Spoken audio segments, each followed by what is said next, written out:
briefly, I want to introduce our final chairperson, Ann Tenbrunzel. Ann is a member of our management department.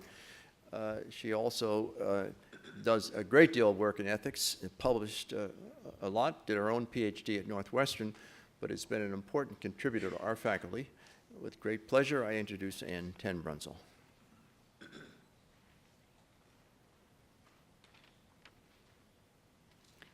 Welcome to our final session, Directions for the Future, our final panelists. I'm pleased to introduce our first speaker, Sandra Waddock. She's the Galligan Chair of Strategy and a Professor of Management at Boston College's Carroll School of Management. She was the co-founder of their Leadership for Change program, the Initiative for Responsible Investing, which is now housed at Harvard Kennedy School. She's published extensively in this area. She inspired one of our previous speakers, Ante, in his dissertation. Her latest books are Sea Change, Making the Transition to a Sustainable Enterprise, and The Difference Makers. So welcome, big welcome to Sandra Waddock. Thank you. Well, it's great to be here, and I've been looking forward to this conference for a long time. I'm going to say some things that are a little, let me see if I can, sorry, that are a little bit different than what you've been hearing. Because it's my perspective that the system that we currently have is leading us off collectively as humanity off a cliff. I think that the Global Compact, the MDGs, and the search for the common good, the theme of this conference, are wonderful events. I'm just concerned that they're not going to be sufficient to save humanity from itself, basically. So in the past few years, we've seen the global financial crisis, the meltdown of 2008, which was accompanied by huge mortgage and housing scandals, a whole series of other scandals. We know that we're facing massive climate change, and we know that the world is facing huge sustainability issues, including a growing gap between the rich and the poor. So consider that global population has quadrupled since 1900. And it's projected to, it's now approaching 7 billion people on Earth and projected to grow to about 9 billion people in the next 30 to 40 years.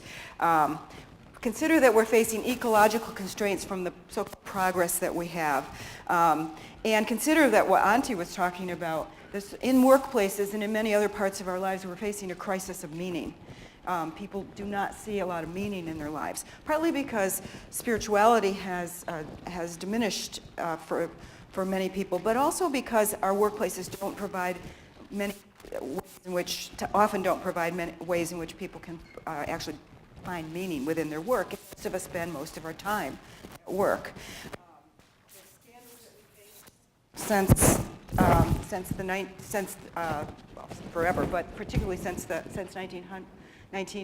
2000, have just highlighted some of those things. We also have what I would call a crisis of materialism and consumption.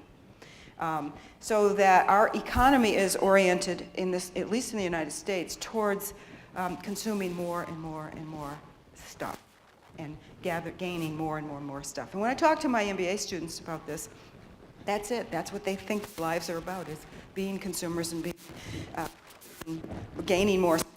That's going to somehow be successful as people. And I think also some of the factors that we see in the world today suggest that democracy is in question. When we look at the decision of the Supreme Court in January of 2010, that actually has the capacity to fundamentally erode democracy. So let's just think for a minute about some of the things. In the 1990s, what we saw happen, and we've heard about some of, we have Sir Mark Moody Stewart here. In the middle here, we have some of the issues that Shell was facing in the 1990s. We had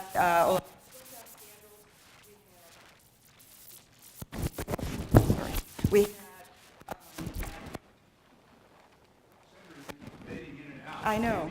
I'm going to switch mics here. Now he's probably dying. Let me turn this off.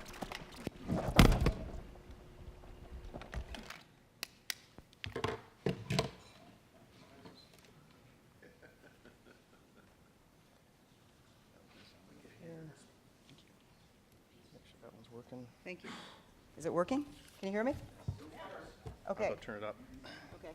He's going to turn it up. Sorry about that. Because I can't stand still when I speak, so now I've lost this. Now I've lost a little clicker. But you can just see from this array of pictures the kinds of issues that we were facing in the 1990s. And simultaneously with all of this going on, we had the emergence of the World Wide Web, which essentially created corporations, put corporations into a world in which they were naked, as Don Tapscott says, or transparent whether they wanted to be or not.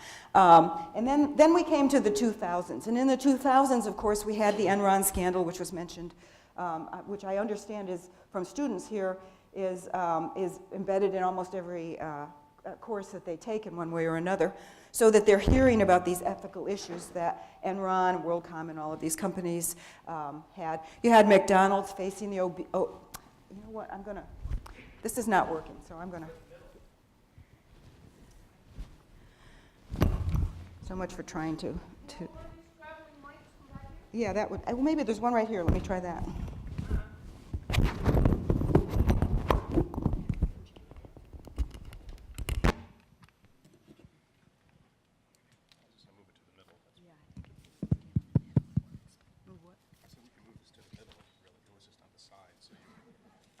Let me try this. Okay. Hello? Okay. So we had, let me, I need these papers either then.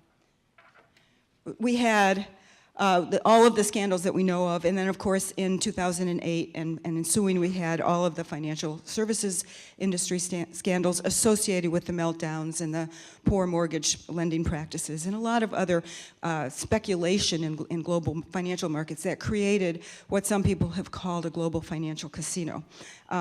Now, in the same context, starting in maybe 20 or 25 years ago, but really exploding in the mid-1990s, we had the evolution of a lot of the institutions that we now see, and some of which we've been talking about at this conference. The Global Reporting Initiative started about 1999, 1998, the Global Compact in, of course, 2001 or so. But you have all of these other institutions which create what I have called in writing a responsibility infrastructure that pressures companies or provides a context in which companies can both become more responsible and articulate their responsibility publicly. And of course, an array of other types of initiatives. And this, you know, we could have many pictures that look like this with all of the different types of initiatives that now exist to the point where it's kind of overwhelming for companies.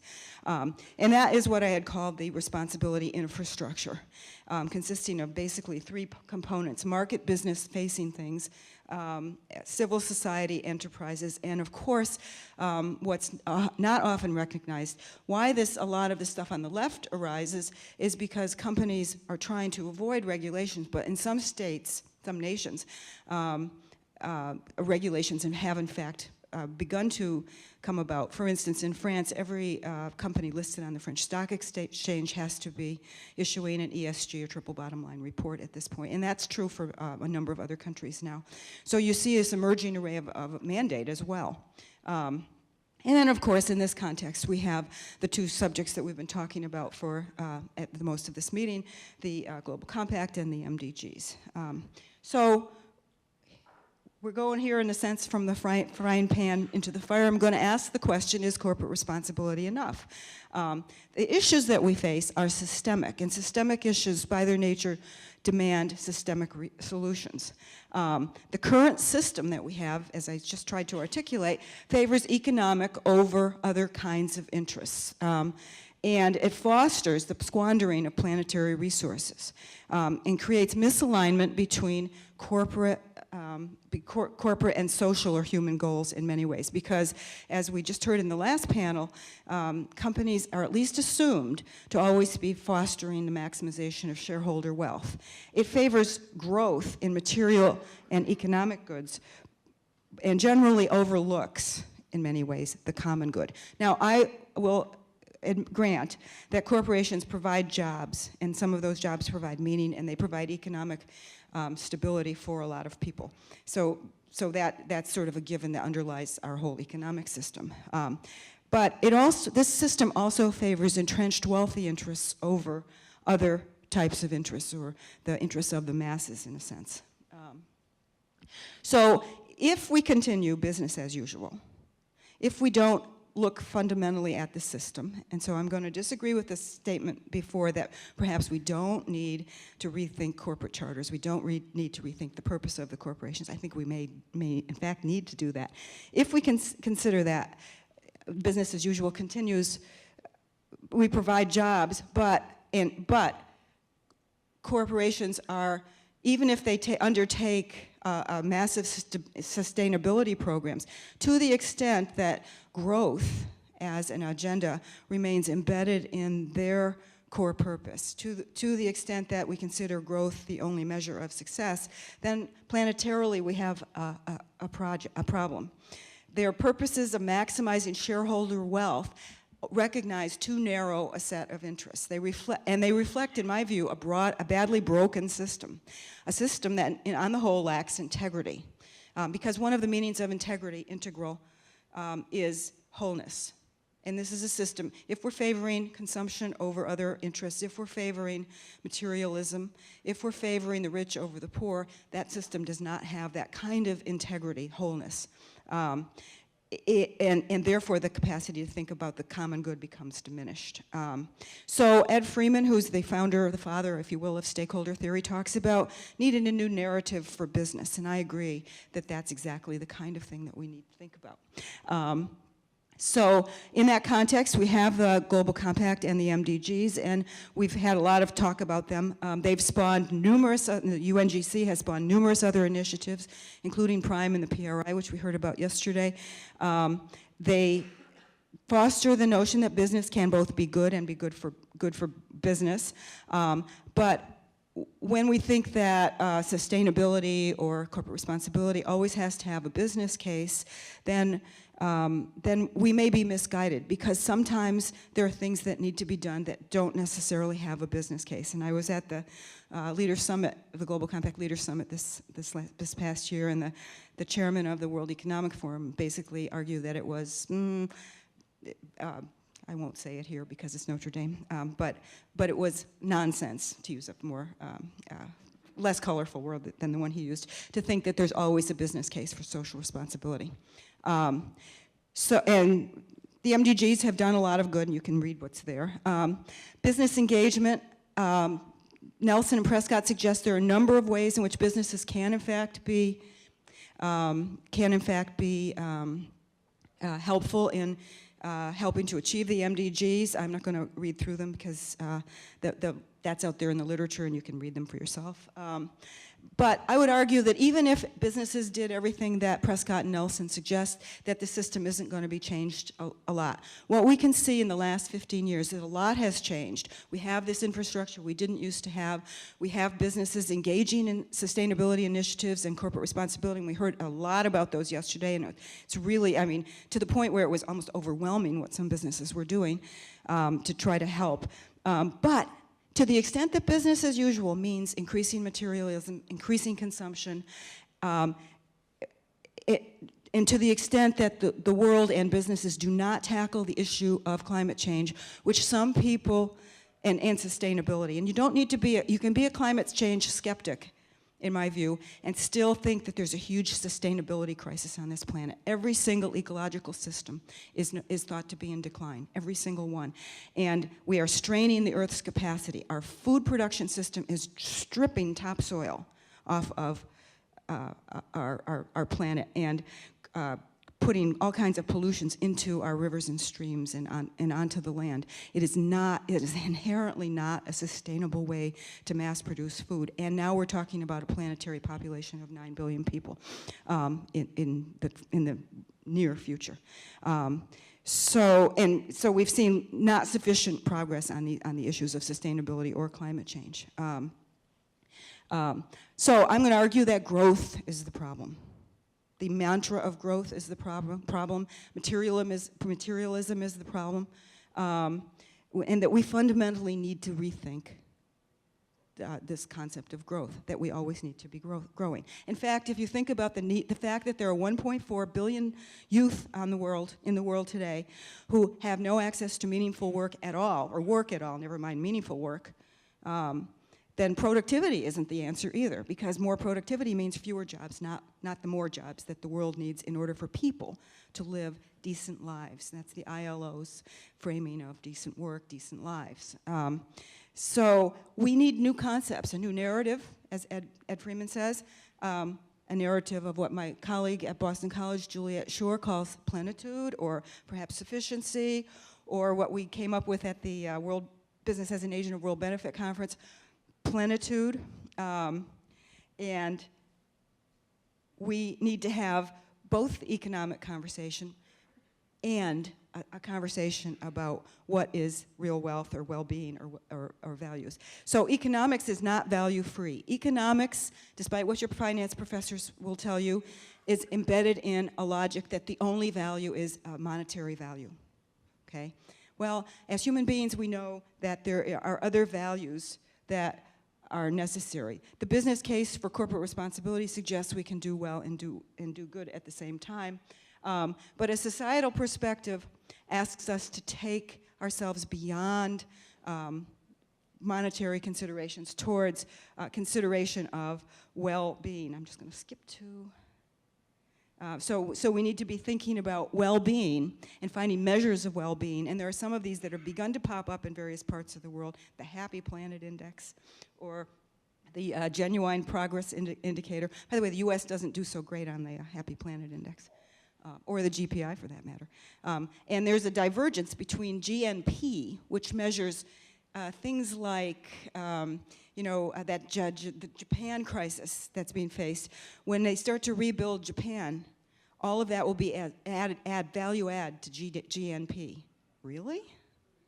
Does that really tell us that people are better off in some way than they were before? And the flaws in GNP have been known since it was first introduced. So the purpose of business is not to make money. I always tell my students this. I don't know anyone who says the purpose of my business is to make money, unless they're perhaps a financial speculator.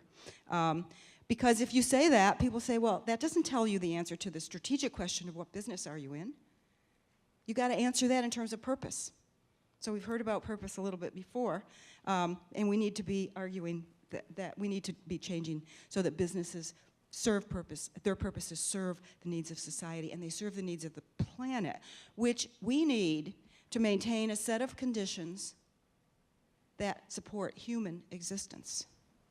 And I have more to say, but I will stop there in the interest of time.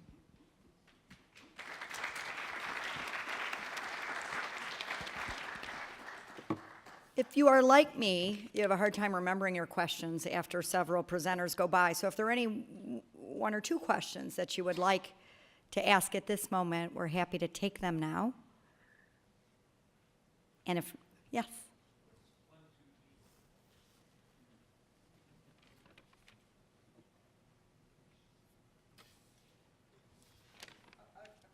Give it a second.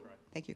According to Julie Shore, it is a living a full, rich life, but much less harshly on the planet.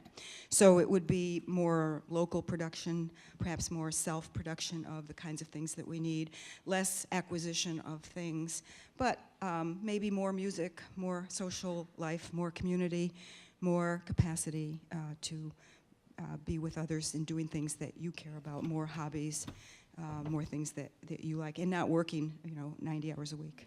Lisa? That's, yes. Right, that's true. Yes, that's another word I should have added there. Thank you. Excellent. Thank you very much, Sandra. Sure. Sandra.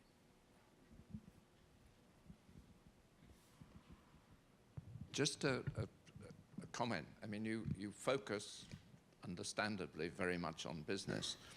A long time ago, I had a discussion with a woman called Barbara Hayes from the Economic Council for Corporate Responsibility, and I drew her a diagram like the one that we saw yesterday with business in the middle and all these stakeholders, and she said, you've got it wrong.